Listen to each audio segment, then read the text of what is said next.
Welcome to Worldview Matters, discussing controversial issues, discerning current events, defending biblical Christianity.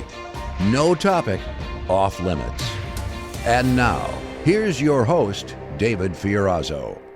Friends, family in Christ, thank you so much for tuning in. Another very important episode. We're talking about, in general, the spirit of lawlessness that we're seeing played out in our nightly news and across the country, particularly when it comes to the subject of immigration and manufactured crises. And I've got a book cover I want to show you because this is a brand new book from my friend James Simpson. It's called Manufactured Crisis. And we're going to be talking about this today, but not just because of this is happening now, but there's so much that we need to be up to speed on to understand why it's happening in the worldview or the spirit behind what is going on. There is an agenda. So I want to bring in author James Simpson. The website is crisisnow.net. That's crisisnow.net. And James, thank you so much for your time today and for being back on the podcast. Hey, David. Great to be with you again. Thanks for having me. Good to see you. We were just talking before we got on that I was introduced to you and Trevor Loudon through Curtis Bowers. And it's just such a blessing, the people that I've been able to glean from and learn from in all these years that we've known each other. But I haven't met you in person, but we have done several podcasts together, and you've done some great work, great writing and research, brother. So I want to start. We're going to talk mainly about this book, Manufactured Crisis, because you look at that cover and you're going, well, that looks like the Black Lives Matter Global Foundation Network riots that were China-driven, Marxist-driven in 2020 in the summer of love, COVID, whatever else. But it looks like now it's taking place in Portland or Chicago or LA with the immigration battle and the war against the police and the National Guard sent in. We're going to talk about all that, but I want to start with Charlie Kirk. And there's a reason we want to talk about him and his effect. You've met him. He's interviewed you. You guys have spoken together, and he actually loved one of your books. But I want to quote him and get your response on just where we're at in America after the assassination. He said, the question in front of us as the American church is that we have had this beautiful blessing called the United States of America handed down to us by our forefathers. This idea of liberty is God's idea, not man's idea. And whether or not the United States of America will continue to exist in any recognizable form is completely and solely dependent on whether or not those who call themselves Christians, churches in America, will be willing to say, Lord, here I am. Use me for your purpose, and will elevate the fight for truth, freedom, liberty, and America, much more than ease and comfort. End quote. Charlie Kirk, Turning Point USA. James Simpson, your first thoughts on just, well, we know he's brilliant. He is and was brilliant. He's home now, praise God, absent from the body, present with the Lord, where we all want to be. But his work, oh my goodness. He did such an amazing work when he was here in 31 years. Just where do you want to start? Well, he was an amazing person and a great loss to all of us, and really an inspiration to all of us as well, to speak out and to not be shy about what we know is happening in the world today. That was one of his great standout characteristics, was he was unafraid to tackle any issue and talk directly even to those who virulently opposed him, and politely, in addition. But he's exactly right. We are at a critical point in our nation's history where we have to decide if we want to live in the home of the brave and the land of the free, or if we want to live in the home of the slave and the land of the oppressed, because that's what's coming if we don't win this battle. And it is a battle, and it's a temporal battle. It's a spiritual battle. I mean, we are fighting evil We are fighting evil people. We are fighting well-meaning people who are thoroughly misguided and have been thoroughly deluded by the mass media, Hollywood, colleges and schools, as a hard thing to overcome. And of course, Lenin said, give me a generation and I'll give you I'll take your country. And then, of course, Bill Ayers, Weather Underground Bill Ayers, who mentored Barack Obama, said pretty much the same thing. Give me a generation and we'll have a generation of communists. We will change the country. And they've all set about to do that. Now, we've been a lot more resistant than they had hoped. Yes. But or maybe even than they anticipated. But we have arrived here finally at the point where a large segment of our society hates our country. They're ashamed of our country, and they're ashamed of themselves.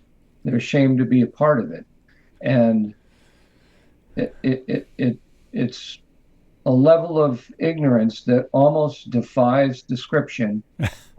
But it's something that we have witnessed happen over and over again historically. Look at the German people during World War II and how Hitler basically mesmerized them.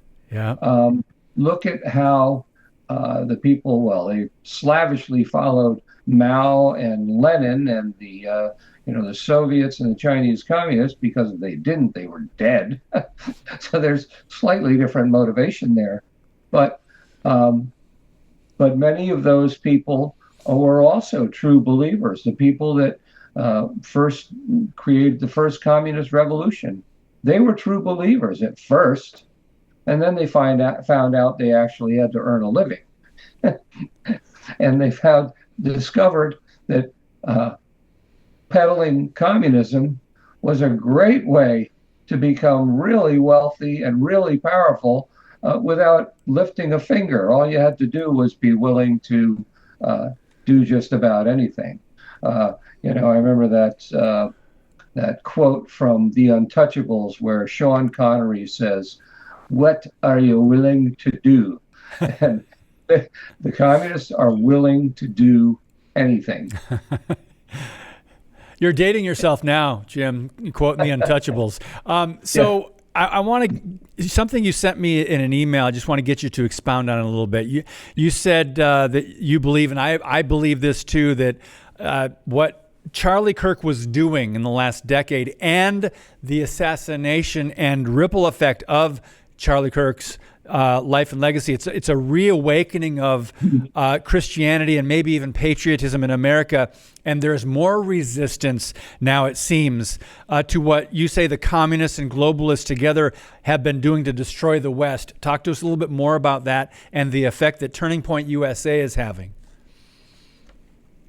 Well, that agenda that I outline in the Manufactured Crisis book, well, I don't outline it. I delve deep into every aspect of it.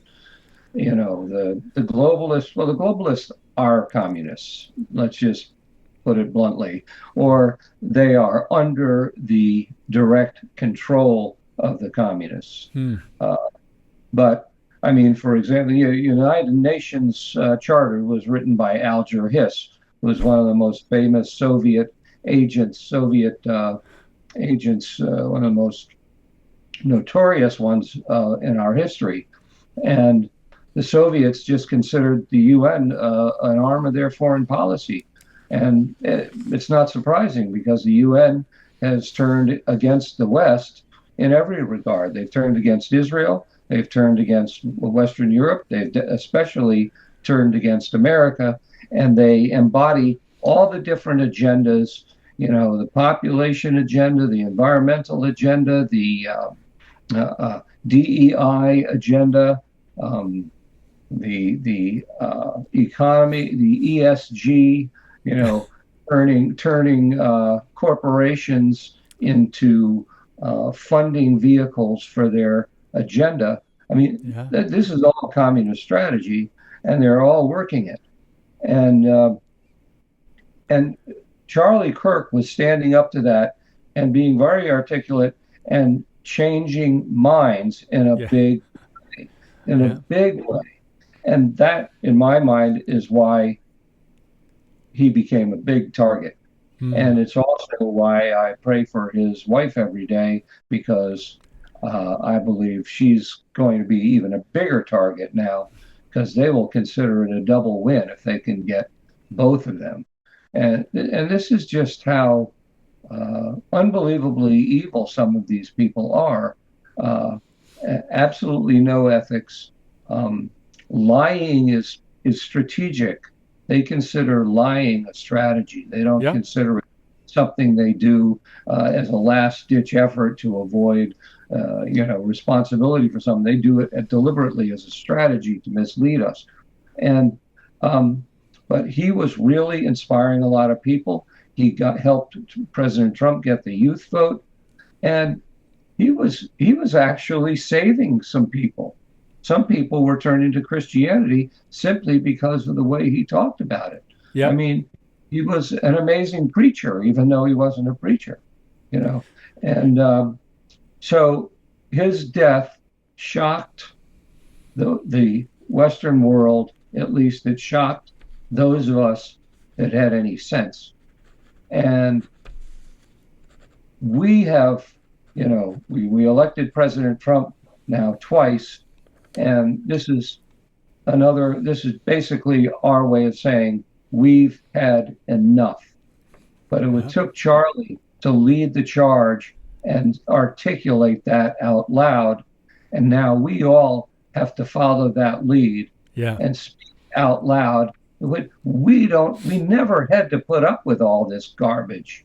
But we have. And, the cat's out of the bag. They're out of the closet. We know who and what they are now. We don't want it. We don't need it. And we're not going to take it anymore. Yep. I mean, I really believe that if people don't understand what the other side is pushing for and fighting for, I don't know if their head's under a rock or in the sand or whatever. But you said something very interesting, and I want to just piggyback on that. You said Charlie was an amazing preacher of the gospel, not only a patriot and a freedom fighter, and how articulate he was, but he boldly shared the gospel and was a defender of the Christian faith and, of course, our history in America. But he was more bold in the gospel and his articulation and defense of the faith and the biblical worldview than too many preachers and pastors that are in churches now. And that's sad. So what you said, we individual believers in Christ, we're the ones that have to carry this on and have to impact our culture for Christ and righteousness and continue to fight. One thing I wanted to get to, Jim, you told me you were interviewed, or he interviewed you on his show about your book, The Red-Green Axis 2.0.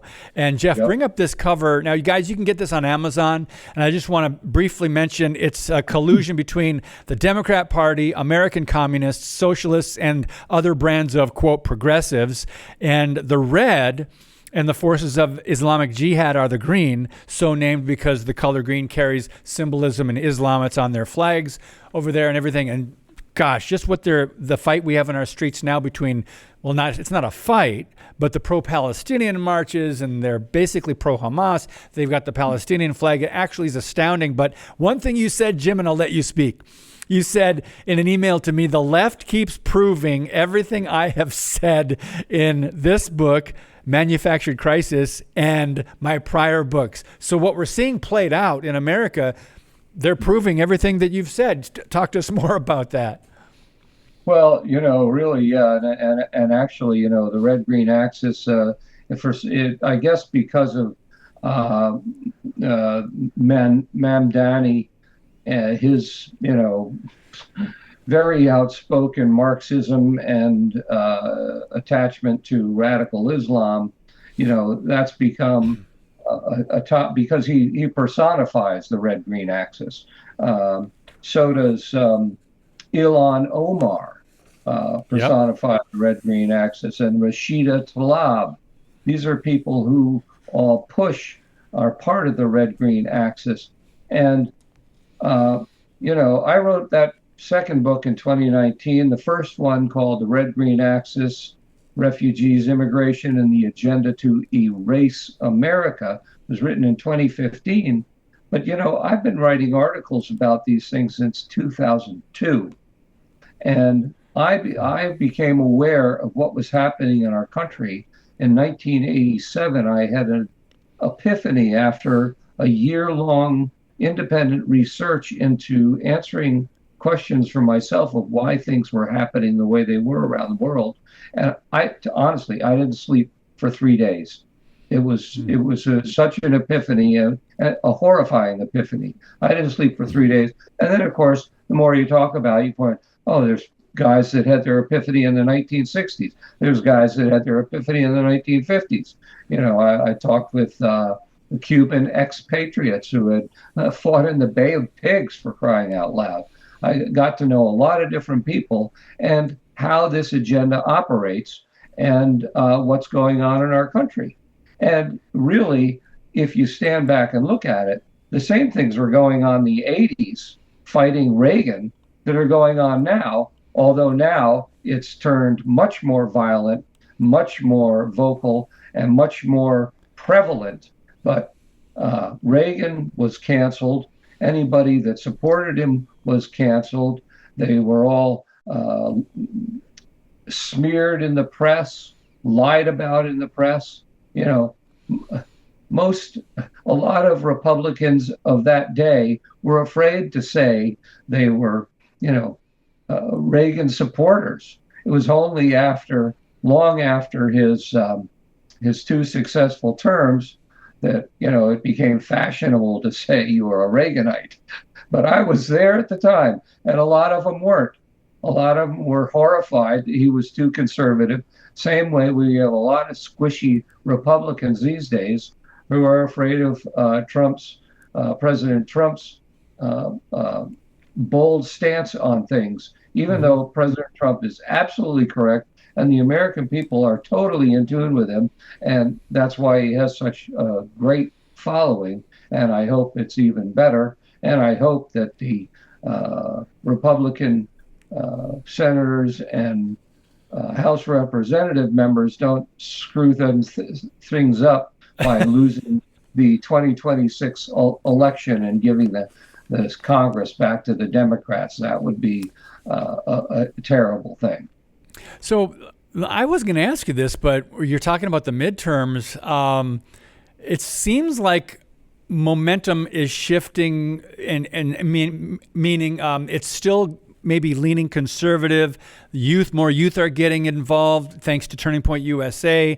It just seems like the enemy has been exposed in their tactics. I think most of America wants law and order, but you write about this in your books, and especially the latest, manufactured crisis. The left is trying to create chaos, so the government has to come there and be the solution. But when you've got an administration like the Trump administration, they're fighting this battle head on, aren't they? Yes, they certainly are, and it's what we've needed for decades, really. Yeah. And it's so good to hear that President Trump designated Antifa as a terrorist group, because it is, even though Antifa really isn't Antifa. It's the same paid revolutionaries that have been showing up at every mass rally and riot since the Seattle riots of 1999. These are the same guys. They're the professional revolutionaries that get paid a lot of money to come in and cause havoc and create destruction. And it's not saying that they don't. They abide by. They love that ideology, but the ideology really is just an excuse for them to go wild and smash things and break things and kill people and hurt people. And so, yes, they're a terrorist organization. They are a very cellular structure, so they're going to have to be penetrated, or the people who are arrested and face serious consequences for their actions are going to have to spill their guts to avoid bigger sentences and expose this network for what it is. And Pam Bondi and Kash Patel recently announced that they were going after the funding networks for these people. And it is all of the NGOs, it is Soros and the Open Society Institute. All those can be prosecuted under RICO statutes, have their assets seized, their leaders thrown in jail for continuing criminal enterprises, and that's what should happen. And we could balance our budget based on the money that they have, that they've been giving to the left and stealing from us for decades. Well, when Charlie Kirk was interviewed by Gavin Newsom on his podcast, Newsom asked him, what would you suggest? What do you think? Why are the Democrats so unpopular? He says, well, you have awful ideas and policies. And I just thought that was, oh my goodness, he walked right into that one. And so you're right. So they have to manufacture crises. They've got to fund money to these radical organizations, Antifa and others around the country. But we're running out of time. Jim, one more question before we get to, you have a brand new book coming out, but before we get to that, I'm really concerned since the assassination, not surprised of the reaction of the media, not surprised that the leaders of the prominent Democrats are not taking responsibility for some of the rhetoric, fascism, and calling Trump an existential threat to democracy, and on and on. They're more emboldened in their violence or rhetoric, at least. But I want to ask you about this one story real quick. This Democrat in Virginia, this attorney general candidate, despite his violent, disgusting texts about killing Republicans, he hasn't lost any backing as according to the timing of this podcast that we're recording with James Simpson. He hasn't lost an endorsement when he was talking about murdering a former Speaker of the House, a Republican, Todd Gilbert, and even to see his children killed. And another quote, he says, Gilbert gets 2 bullets in the head.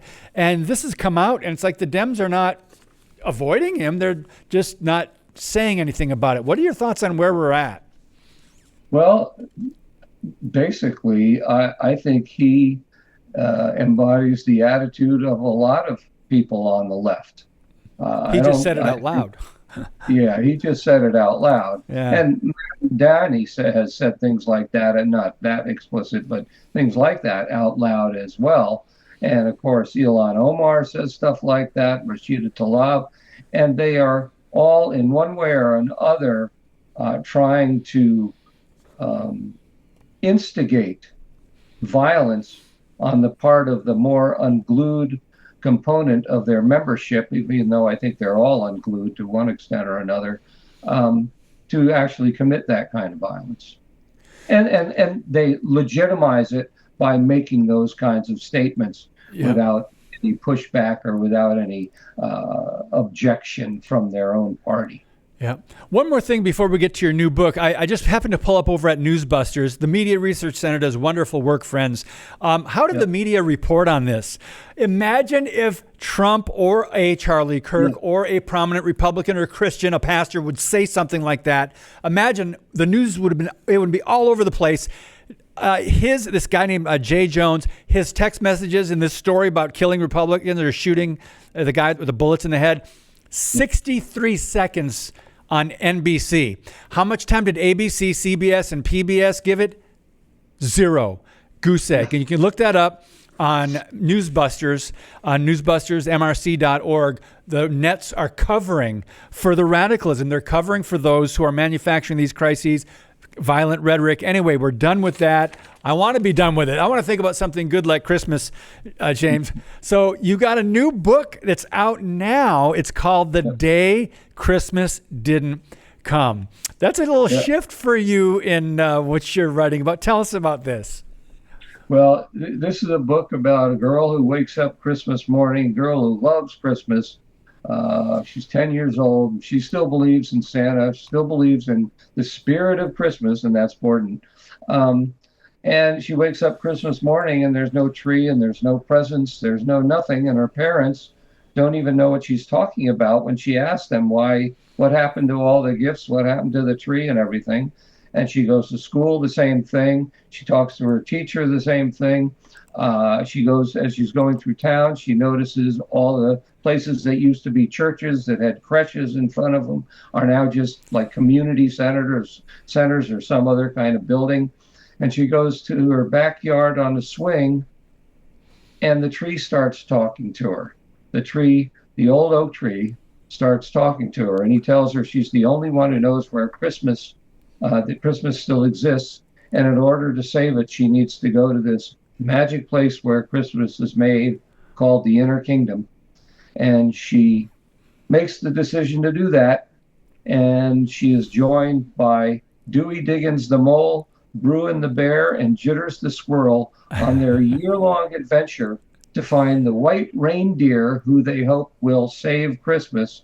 And this is a real adventure story. Consider the Chronicles of Narnia, it's like that, or The Hobbit, it's like that. And cross it with the Grinch Who Stole Christmas or something like that. But it's a classic, and it has a very strong Christian message. Though if you were just reading it as a non-Christian, you wouldn't necessarily catch that, because it's subtle until the end, and then when the end comes, you get the whole thing. You get the whole thing capsulized in one beautiful long passage. And I'm not going to be a spoiler and tell you what the end is or anything like that. But it's a really good book, folks, and it's a fun book, great to read to your kids or your grandkids, before they go to bed. I basically made it up telling my children about it when they were young, and I just made it up as I went along, and then decided, hey, this would be a good book, so I wrote it. And we're going to make a movie out of it too. Wow! And the movie is going to be great.